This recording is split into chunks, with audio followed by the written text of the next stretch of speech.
히브리서 4장 14절에서 16절까지 말씀 우리 함께 일어나셔서 하나님 말씀 듣도록 하겠습니다.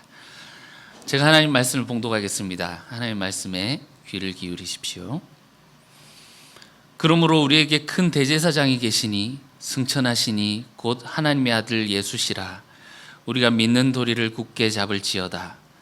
우리에게 있는 대제사장은 우리의 연약함을 동정하지 못하실 이가 아니요 모든 일에 우리와 똑같이 시험을 받으신 이로되 죄는 없으시니라.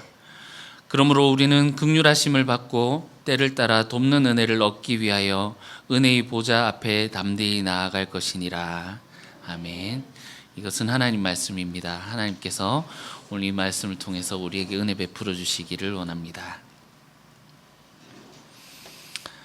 그럼 우리가 지금 이제 히브리서 여행을 그 길을 따라가고 있는데 어떠십니까? 사실 히브리서가 교회들에서 잘 읽혀지지 않고 하다 보니 생소한 부분도 많고 또 우리가 눈여겨봐야 할 그런 부분도 많고 이제 크게 세 부로 1부, 2부, 3부로 나눌 수 있는데 이제 1부의 마지막 부분에 지금 우리가 이제 와 있습니다. 그 하나님의 크심과 그 예수님이 하신 그 일과 그리고 하나님께서 우리에게 마련하여 주신 그 길을 따라가는 우리의 위치를 알고 하나님이 어떤 분이시라는 걸 알고 우리가 참된 그 하나님을 만나서 진정한 그리스도인으로서 이 주님이 기뻐하시는 그 길을 가는 저희들이 될 수 있으면 좋겠습니다. 14절이 1부의 결론이라고 말씀드렸죠? 어떻습니까? 우리에게 큰 대제사장이 계시다 그랬고 이게 이제 2부로 진입하게 되는 초입부입니다. 그 지난주에 우리 14절을 다시 한번 봤었고요. 여기 4장 15절은 우리에게 대제사장이 계시다 했는데 이 대제사장이 어떤 분이신지 자세하게 설명을 해주고 있습니다. 대제사장, 우리에게 계신 이 대제사장이 어떤 분이십니까? 우리에게 있는 대제사장은 우리의 연약함을 동정하지 못하실 분이 아니고 그리고 우리와 똑같이 시험을 받으셨기 때문에 우리의 시험을 도와줄 수 있는 분이시다. 그러나 죄는 없으시다. 이렇게 말하고 있죠. 자, 우리에게 있는 대제사장은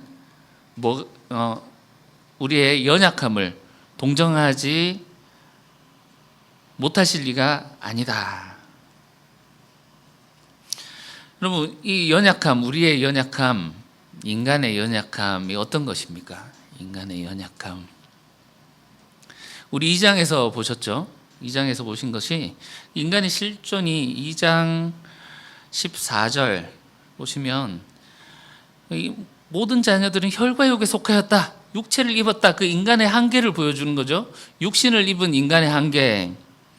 어떻습니까? 죽음의 세력을 잡은 자 곧 마귀를 멸하시려 예수님이 혈과육을 입으셨다라고 하는 거 보니 죽음의 세력을 잡은 자 마귀 사탄의 지배를 받고 있는 존재구나. 그리고 15절에 죽기를 무서워함으로 한평생 매여 종노릇하는 모든 자들을 놓아주려 하신다.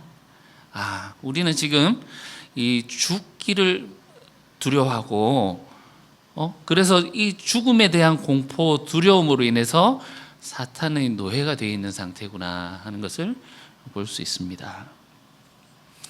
사실 인간들이 하는 모든 일들, 그것이 그 동기들이 사실 따지고 보면 공포라고 하죠. 공포, 죽음에 대한 공포라고 합니다.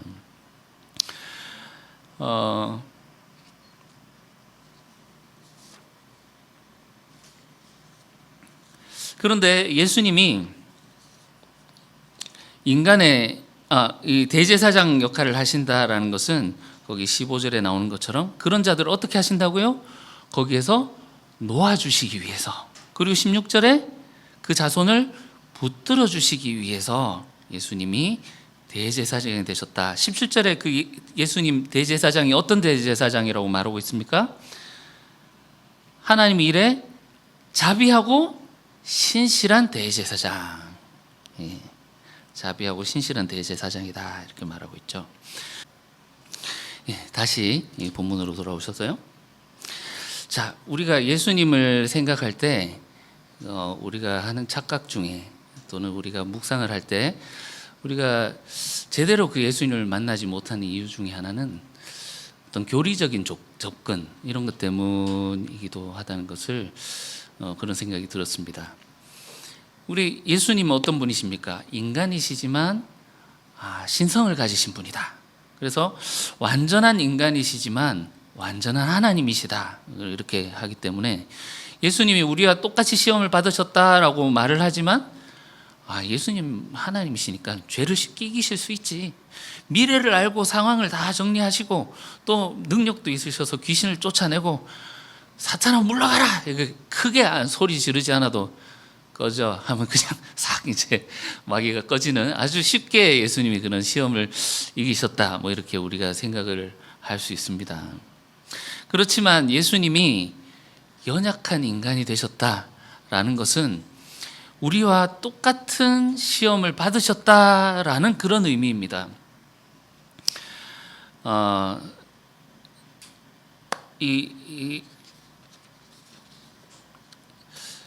동정이라는 것은 우리가 하는 이런 동정과 예수님이 하는 이 동정이 뭔가 다른 것이 있지 않겠습니까? 우리가 하는 동정은 어떻습니까?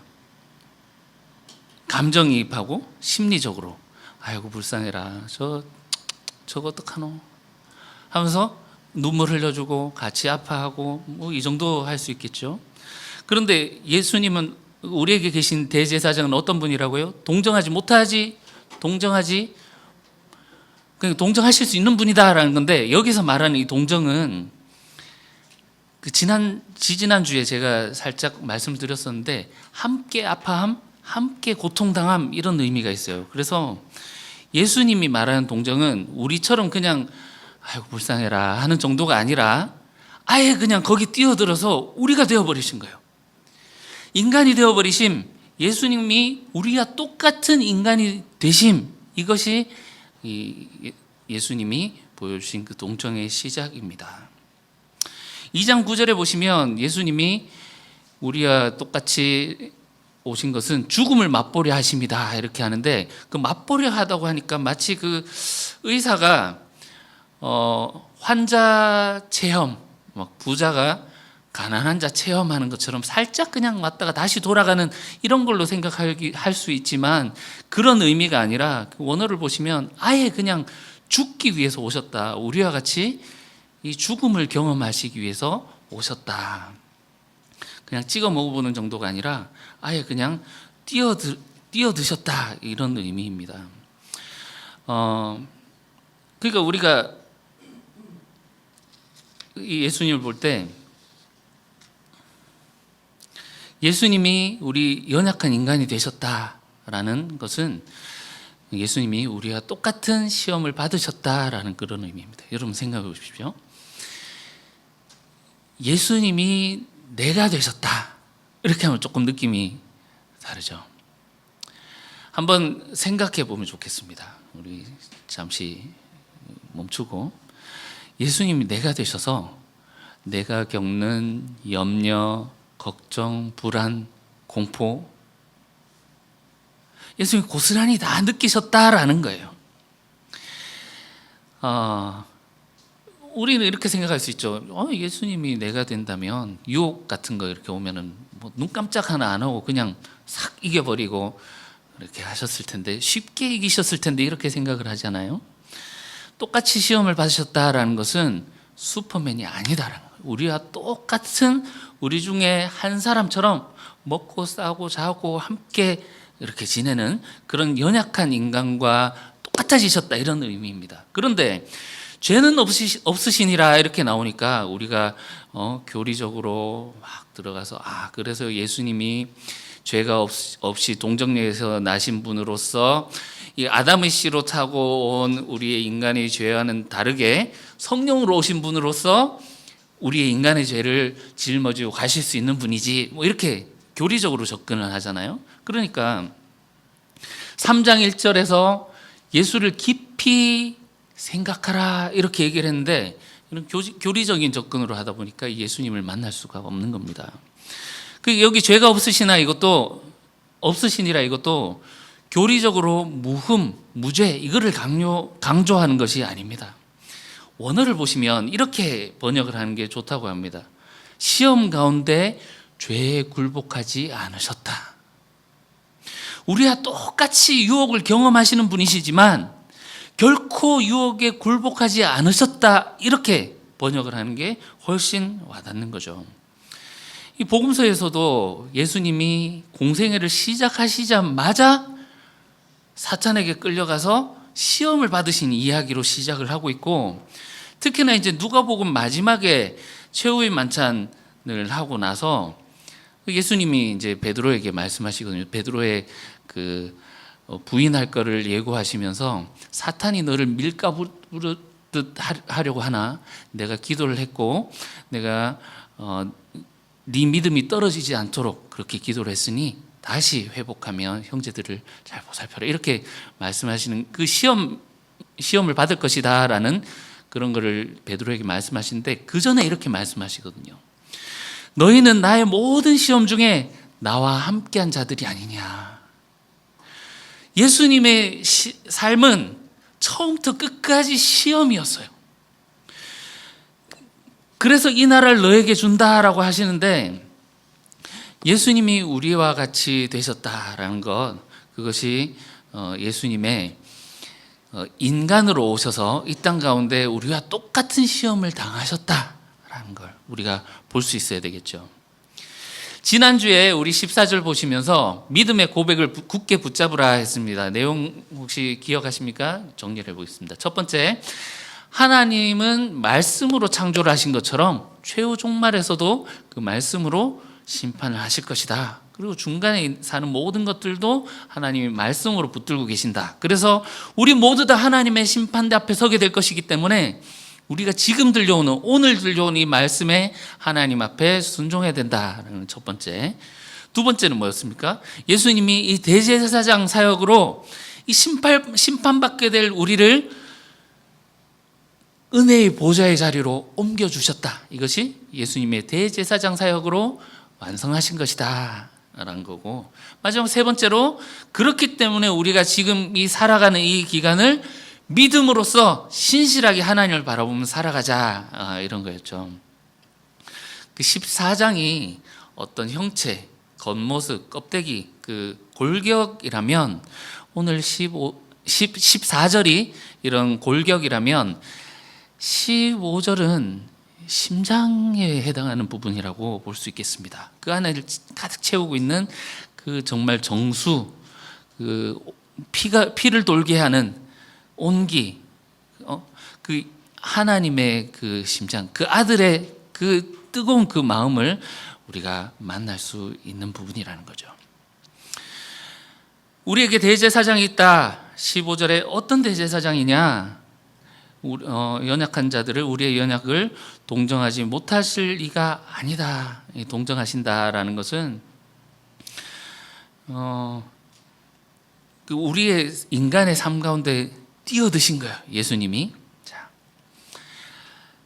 우리가 이 부분을 보통 묵상할 때 어떤 식으로 받아들이냐면, 우리가 살면서 인간의 연약함, 그래 어쩔 수 없지, 우리는 연약하지, 허물이 있고 죄도 많고, 주님 우린 넘어집니다, 오늘도 또 넘어졌습니다, 주님께 나아갑니다, 이렇게 하면, 그러니까 응애 하면 오고오고 하는 것처럼 하나님 나 연약해요 이렇게 하면 하나님 그래 내가 그러니까 아들을 보냈지 하면서 우리의 연약함을 이런 식으로 우리가 받아들이고, 아 그래 주님은 연약한 우리를 동정해 주는 분이시지 하면서 은혜를 받고 또 힘을 얻기도 합니다. 그럴까요?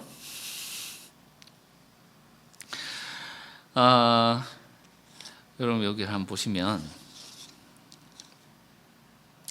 지금 2장 17절에서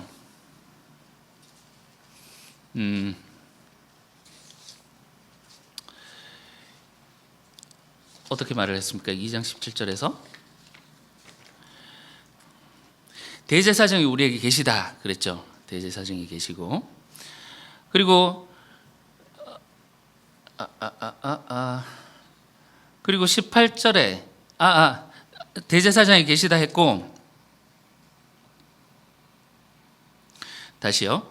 2장 17절에 그가 범사의 형제들과 같이 대신이 마땅하도다, 그 동정하심 나오는 거잖아요. 그죠? 이는 하나님 일에 자비하고 신실한 대제사장이 되어 백성의 죄를 속량하려 하심이라. 백성들이 죄에 빠져서 죽게 되었으니 그를 속량하시기 위해서 예수님이 오셨다. 지금 이제 17절에서 이야기를 했죠. 18절에 시험을 받아 고난을 당하셨은즉 시험을 받는 자들을 능히 도우실 수 있느니라. 그러므로 하늘에 부르심을 받은 거룩한 형제들아, 대제사장이신 예수를 깊이 생각하라 했고, 오늘 본문으로 딱 연결을 하면 어떻습니까? 4장 14, 15로 연결하면, 우리에게 있는 대제사장은 연약함을 동정하지 못하실 리가 아니요 모든 일을 우리와 똑같이 시험을 받으신 이로도 죄는 없으시니라. 그거 봐라, 예수님이 우리의 모든 죄를 담당하시고 동정녀의 아들로 오신 이 아들이 우리의 모든 아담의 죄, 원죄를 가진 우리의 죄를 짊어지시고 우리의 모든 죄를 이렇게 사해 주시지 않았느냐. 이렇게 보면 우리가 지금까지 배워왔던 것과 크게 다를 바가 없어 보입니다. 그런데 생각해 보세요. 요 사이에 요 사이에 무엇이 있었습니까? 자, 다시 2장 17절로 가보실게요. 2장 17절. 거기 예수님이 대제사장인데 어떤 대제사장이라고 했습니까? 자비하고 신실하신 대제사장이시다.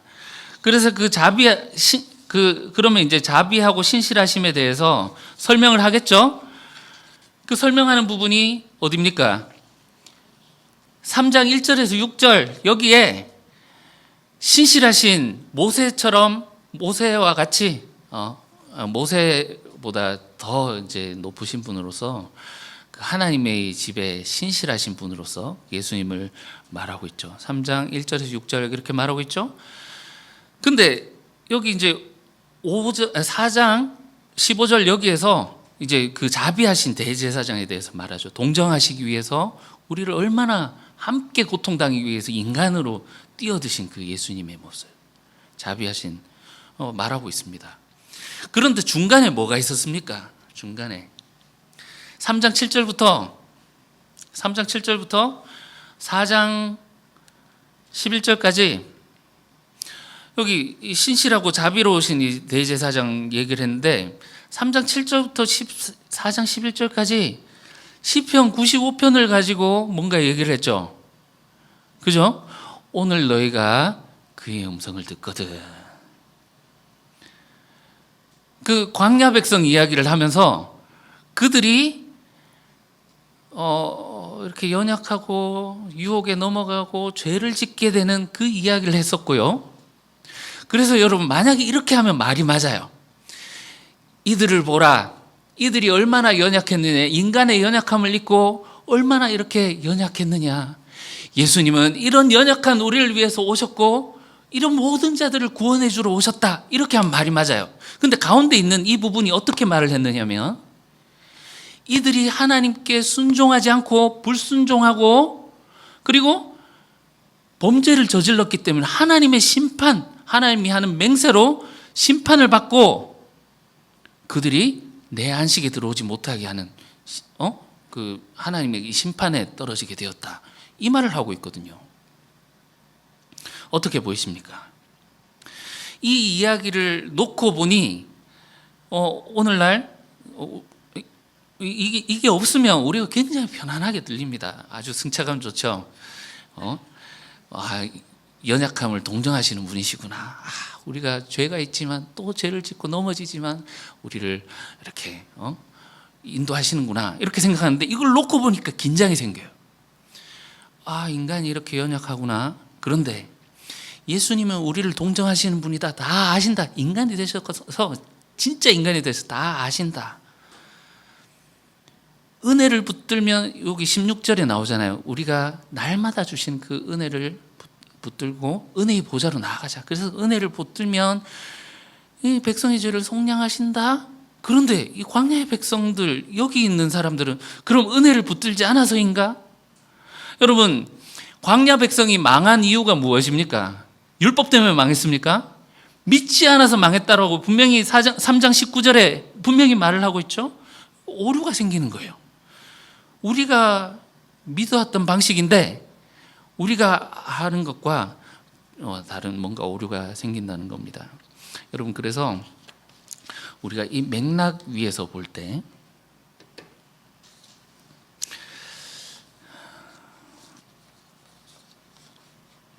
자, 이게 어떤 맥락 가운데 있는지 보고 이것이 이렇게 혼란 가운데 있는 것은 우리가 각자를 제자리에 놓지 않았기 때문에 그런 거예요.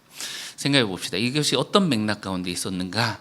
2장 17절 우리에게 대제사장이 계시다, 자비하고 신실한 대제사장이 계시다 했는데 18절 보시면 어떻다고요? 18절 그가 시험을 받아 고난을 당하셨은즉 시험 받는 자들을 능히 도우실 수 있느니라. 시험을 얘기하고 있죠. 자, 4장 15절 보세요. 4장 15절 우리에게 대제사장이 계신데 동정하지 못하실 리가 아니고 또 어떻다? 시험을 받으시는데 우리가 똑같이 시험을 받으시되 죄는 없으시다. 이렇게 얘기를 하고 있죠.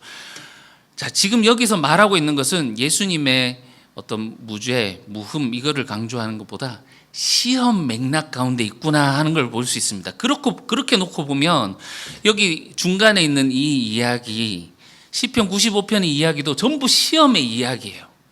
하나님의 부르심을 받아서 가는 그 백성들이 시험 가운데 있고 그 시험의 유혹에 넘어져서 하는 그것을 이기느냐 못 이기느냐 하는 그 시험 가운데 있더라. 그래서 우리의 자리를 어디에 놓느냐가 중요합니다. 우리의 자리를 앞서 보셨던 우리의 연약함 있죠. 우리의 연약함을 인간이 가지는 그 사탄의 노예 그리고 죄의 지배 가운데 있어서 우리가 죽음에 빠졌고 하는 그 모든 인간들 거기에 놓을 것이 아니라 우리는 예수님의 대제사장 사역으로 말미암아 우리가 부르심을 받았고 예수님의 그것으로 예수님의 그 대제사장 사역으로 말미암아 우리가 깨끗함을 입었어요. 깨끗함을 입고 하늘의 부르심을 받은 이제 하늘의 그 안식으로 들어가는 길을 가게 되는 그 구원받은 백성으로서 광야의 길을 가는 그 출발선상을 지나서 지금 그 광야길을 가고 있는 그 자리에 우리의 자리가 놓여 있는 겁니다. 거기에서 말하는 연약함이에요. 그러니까 인간의 이 연약함이 아니라 신자로서의 믿음의 길, 이 시험의 길, 안식으로 향하는 그 좁은 문, 좁은 길을 통과해서 가는 그 길 가운데 오는, 그렇지만 이 가운데 이 유혹을 견디기가 너무나도 힘들고 어려운 그 연약함을 말하는 겁니다. 여기서 연약함은 이해가시죠? 우리는 홍해를 건넜죠, 그죠? 예수님을 믿고 구원을 받았다. 모든 것이 하나님의 은혜다 찬양하고 막 그렇게 합니다. 그런데 홍해를 건너고 나서 그 뒤를 우리가 배우지 않았어요. 한국교회에서 우리가 이 뒤에 대해서 배우지 않으니 이 뒤가 없으니 공허한 거죠. 뭐 해야 되지? 구원 받았는데 아직 내 속에는 죄가 있는 것 같은데 예수님이 다 깨끗하게 하셨다고? 다 끝난 것처럼 이렇게 배우지 않습니까? 그래서 어떻게 합니까? 우리는 자꾸 홍해를 건너기 이전 상태로 이집트에 우리를 자꾸 집어다 놔요. 하나님, 우리는 사탄의 노예고 지금도 죄의 지배를 받고 있고 불쌍히 여기십시오. 우린 또 넘어집니다. 또 죄를 짓습니다. 그러면 이제 동정하신다고 하셨으니 아이고 그래 용서하신다. 이렇게 우리가 배워왔다라는 거죠. 근데 여기서 연약함이 그 연약함이 아니고 이제 우리는 구원을 받고 하나님의 백성으로 부르심을 받고 3장 1절에 말하지 않습니까? 하늘의 부르심을 받은 거룩한 형제들아 이렇게 말하지 않습니까? 그 길을 가고 있는 가운데 연약함.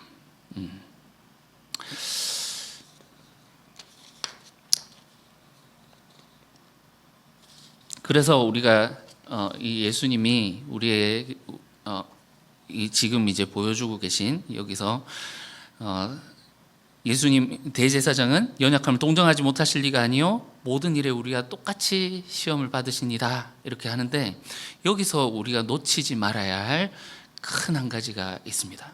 뭐냐면 하나님은 우리의 연약함 동정하시지만 죄는 용납하지 않는 분이시다. 너무나 중요한 사실이죠. 이 가운데 시편 95편 이야기가 있는 것을 놓고 볼 때 하나님은 우리를 도우시는 분이에요. 그래서 아들을 보내셔서 유혹을 도우시고 공감하시기 위해서 아예 인간이 되셔서 우리가 당하는 모든 유혹들과 시험 가운데 우리를 아들을 보내신 분이세요. 그렇지만 죄는 결코 용납할 수 없는 분이라는 겁니다. 여러분, 죄 짓고 하나님께 공감받으려 할 수 있습니까? 없죠. 이 가운데 보셨잖아요. 이 광야 백성들 죄에 빠지고 하나님께 거역했더니 하나님 맹세해서 내 안식에 못 들어온다. 하나님이 그렇게 하시는 분이시다. 여러분, 우리가 예수님 영접하고 모든 것이 끝났다 이렇게 배워왔지만 여러분, 우리의 여정은 이제부터 시작입니다. 우리는 지금 출애굽 백성으로서 이 광야 길을 가고 있는 거예요. 신앙의 여정을 시작했다는 겁니다. 히브리서의 이 고난의 여정을 특히나 이제 3부에 가서 우리가 많이 보게 될 텐데 11장에 보면 우리의 삶, 우리의 가는 이 길이 나그네와 같고 이방인 객과 같이 영원한 도성으로 향해서 가기 때문에 이 땅은 잠시 스쳐갈, 나그네로서 그냥 스쳐갈 그런 삶이 아니냐, 이렇게 세상에서 환대받을 것을 기대하지 말아라 이렇게 말하고 있습니다. 그렇지만 하나님께서는 우리의 이 연약함으로 예수님 말씀하잖아요. 이리들 틈 사이로 늑대를 아니죠 양들을 보내는 것처럼 너희를 보낸다 하면서 우리의 연약함이 그런 거라는 거예요. 그렇지만 어떻게 한다는 겁니까? 보내시지만 늘 때를 따라 적시에 우리가 필요한 것들을 채우시고 도움을 주신다라는 거죠. 예수님이, 하나님이 우리를 공감하신다, 동정하신다라는 것이 어이구 내 새끼, 어이구 광야길 힘들지, 없애줄게 이렇게 하신 분이 아니라는 거예요. 우리는 그분을 따라 가야 할 광야길을 걸어가야 됩니다. 바울도 기도했잖아요. 주님, 육신의 이 가시를 없애주십시오. 3번이나 기도했더니 하나님 뭐라고 하십니까? 됐다. 지금까지 줬던 은혜로 이게 족하다. 그냥 이렇게 말씀하시잖아요. 그죠? 이 광야 세대 40년, 이것은 사람이 생존할 수 없는 그런 환경이죠. 때를 따라 돕는 은혜가 아니면 결코 이겨낼 수 없는 그런 길입니다.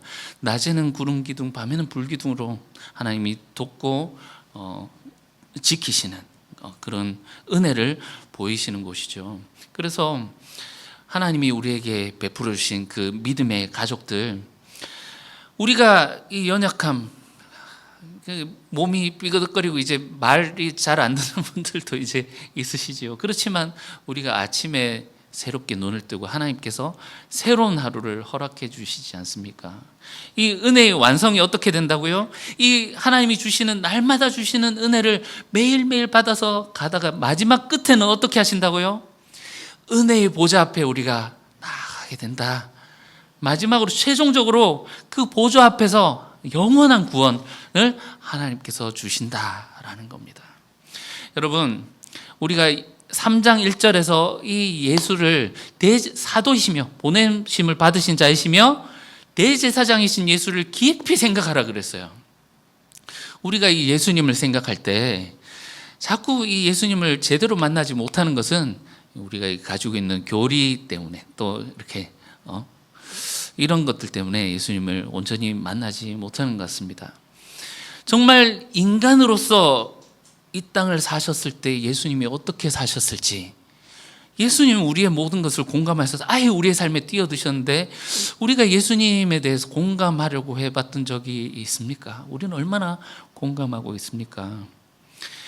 우리가 보통 이 예수님을 공감하는 것 하면 패션 오브 크라이스트 틀어놓고 아이고 얼마나 아프셨을고 저 채찍 아이고 저 나쁜 놈들 하면서 우야꾸 하면서 그죠? 그 아프심에 공감하는 것으로 우리가 공감한다고 생각을 하지 않습니까? 그 십자가 처형을 당하는 그 가학적인 모습을 보면서 우리가 죄송스러운 마음과 그 예수님 안타까운 마음으로 그렇게 하면서 우리가 예수님을 공감한다고 생각을 합니다.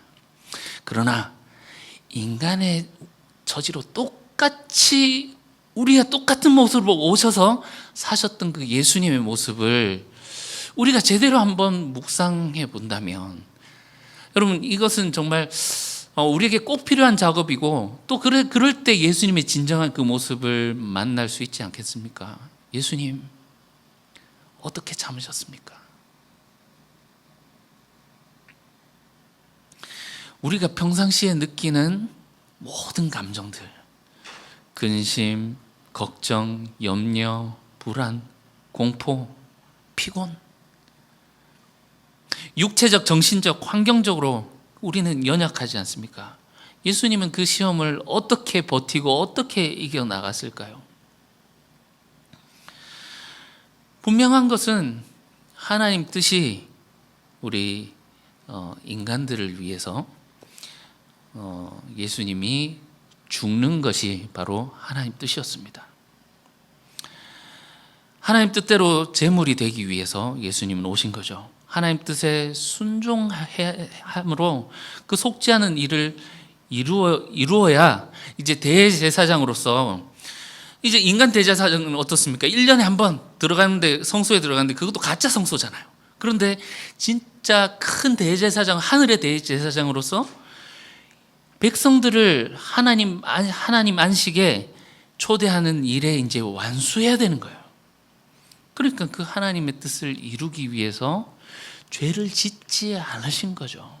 여러분, 죄가 얼마나 달콤합니까? 그 안에 숨어있는 달콤함이 있지 않습니까? 그 달콤함을 좀 누리실 수도 있으실 텐데, 하나님의 이 뜻을 이루시기 위한 신실하심을 보여주셨고, 또한 우리를 위한 그 자비를 보여주신 대제사장으로서 유혹을 이기신 거예요. 죄를 안 지으신 거예요.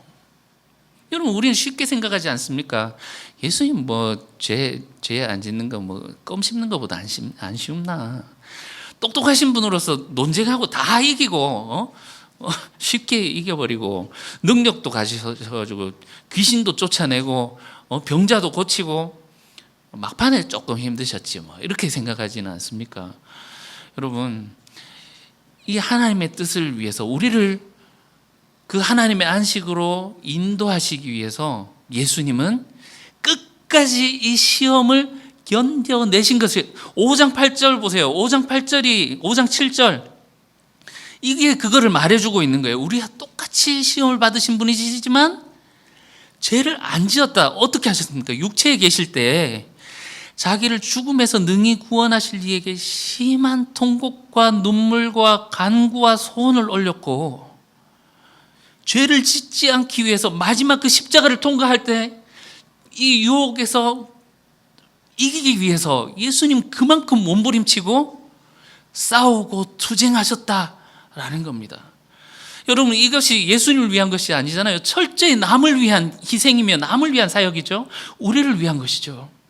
이 혈과 육신을 입은 것도 철저히 우리 인간을 위한 것이고, 예수님이 이 땅 가운데 오셔서 사시는 모든 기간이 이 시험을 이기기 위한 투쟁과 다툼, 이 뜨거운 심장을 가지고 이들을 살리기 위해서, 하나님의 그 뜻을 이루기 위해서 자신을 희생하시고 자신을 하나님께 드린 삶을 사셨다. 끝까지 순종하시고 죄를 짓지 않으셨다. 그래서 순결한 희생제물이 되시고 버티고 인내하고 참고 결국 죽으셨다. 이 대제사장이 우리에게 계시다라는 겁니다. 여러분, 이 대제사장이 우리의 대제사장이십니다. 믿으면 끝이 아니라 끝까지 믿으라라는 거죠. 지금 우리의 상태는 자꾸 우리를 그 처음에 그 자리에 돌려놓아서 우리 연약하니까 하면서 그 연약함을 합리화시키는 쪽으로, 너무 쉬운 쪽으로만 자꾸 이렇게 몰아가요. 근데 오늘 보시다시피 이 어떤 맥락 가운데 있었다고요? 시험 맥락 가운데. 여러분, 우리의 삶이 시험이다, 삶이 고달프고 원래 삶은 힘든 거다, 이걸 말하려는 게 아니라 주님의 뜻을 따라가려는 자에게는 시험이 오게 되어 있어요. 예수님이 타협을 하셨다면 이 시험을 당하지 않으셨을 겁니다. 굳이 왜 안식일날 병자를 고치고 안식일날 사역해가지고 왜 그 일을 만듭니까? 예수님이 하신 것은 그 안식일을 회복시키시는 일이거든요. 그러니까 안식일을 하신 거예요. 근데 그걸 보고 있는 자들이 왜 안식일 일하냐 하면서 그들과 마찰이 있죠. 그들 좋은 게 좋은 거지 하면서 하지마 하면서 그냥 예수님이 이거를, 하나님의 길을 가는 것을 살짝만 타협하셨어도 예수님 십자가 안 지셨을걸요. 그러나 그 길을 가고 그 길을 타협하지 않고 예수님이 가셨기 때문에 이 시험이 있는 겁니다. 여러분, 우리의 삶이 시험이다라는 것은 우리가 이 하늘의 부르심을 받고 주님의 뜻대로 살기 위해서 결정할 때 우리의 삶에 다가오는 그 시험을 말하는 것입니다. 그 시험 가운데에서 우리 먼저 그 선례를 보여준 자들이 있죠. 하나님의 부르심을 받고 그 광야길을 가는데 그 시험 중에 조금만 힘드니까 우리를 여서 죽이게 하려고 먹을 것도 없고 우리 저기서 고기도 먹고 파마늘 부추 다 먹고 했는데 여호와 가서 여서 죽이려고 하느냐고, 물 달라고 고기 달라고 그렇게 했던 백성들, 그 시험 가운데에서 하나님을 신뢰하지 않고 믿지 않고 범죄한 자들은 어떻게 한다고요? 하나님이 용납하지 않는다. 그러나 이 대제사장처럼, 우리에게 계신 대제사장처럼 예수님이 보여주신 이 삶 가운데에서 보여주신 그 정말 시험을 이기고 끝까지 참아내는 그 주님을 바라보면서 우리가 나아갈 때, 우리는 일이 늑대들 사이로 보내진 양과 같이 연약하지만 주님이 우리를 가만히 내버려 두지 않으시고 16절 보십시오. 때마다 돕는 은혜를 얻기 위하여, 때마다 날마다 돕는 은혜를 구하면서 갈 때 은혜의 보좌 앞에 궁극적으로 이 주님의 구원에 들어가게 되는 우리가 되게 될 것입니다. 여러분, 마지막으로 하나만 찾아보고 마치겠습니다. 10장 19절에서 25절이 지난주에 말씀드렸죠. 여기와 평행하는 구절로서 내용도 비슷합니다. 고스란히 나오는데 22절 보십시오. 우리가 마음의 뿌림을 받아 악한 양심으로부터 벗어나고 몸은 맑은 물로 씻음을 받았으니, 자, 말씀드렸죠. 우리의 출발점은 어디다? 여기 지금 아직 이집트에, 애굽에 잡혀 있는 것이 아니고 거기서 출애굽했어요. 이제 우리는 예수님의 이 대제사장 사역으로 말미암아 악한 양심으로부터 벗어나고 깨끗한 양심을 얻게 되었고 몸도 싹 씻음을 받은 깨끗한 존재가 되었어요. 이제 우리는 어떻게 해야 되는가? 참 마음과 온전한 믿음으로 하나님께 나아가자. 예수님을 본받고 그 하나님께 그 은혜를 날마다 구하며 주시는 은혜로 말미암아 하나님께로 나아가자 말하고 있죠. 예수님은 어떤 분이십니까? 우리의 연약함을 동정하지 못할 분이 아니고, 우리가 똑같이 시험을 받으셨지만 죄는 짓지 않으신 분이시다. 여러분, 그 예수님이 우리의 대제사장이 되셔서 우리의 이 가는 길 가운데 함께 하시고 도와주시고, 지금도 우리를 동정하신다는 말은 우리 삶에 뛰어드신다라는 말이에요. 여러분, 우리가 겪는 고통들, 그 구체적으로 예수님이 안 겪으셨지 않느냐 이렇게 생각할 수 있지만, 예수님은 이미 우리와 함께 계시고 우리가 당하는 그 고통 가운데 함께 하시고 아파하십니다. 그리고 우리의 연약함을 아시기 때문에 날마다 도우시며 인도하십니다. 보좌 우편에서 그냥 앉아서 아이, 야 이놈들 고생 좀 해봐라 하면서 그렇게 두고 계시는 분이 아니라 우리를 지켜주고 돕고 지금도 돕고 계신다는 사실을 우리가 바라보며 우리가 주님께서 부르시는 그 부르심에 합당한 삶을 살아가며 그 길을 따라가서 결국 주님의 안식에 모두 다 들어가게 되는 저와 여러분들 되시기를 주님의 이름으로 축원합니다. 기도하겠습니다. 사랑하는 주님, 주님이 우리를 위한 그 사랑과 희생, 그러나 그것이 단 한 번에 그냥 죽음으로 끝난 것이 아니라 당신의 삶 속에서 날마다 이루어지는 그 유혹의 순간순간마다 우리를 위한 자비와 또한 하나님을 향한 신실하심으로 모든 사역을 이루어내신 것을 우리에게 보여주십니다. 우리가 그 예수님을 생각하고 본받고 따라감으로 주님의 그 안식에 동참하게 되는 저희들 되게 도와주시옵소서. 예수님의 이름으로 기도합니다. 아멘.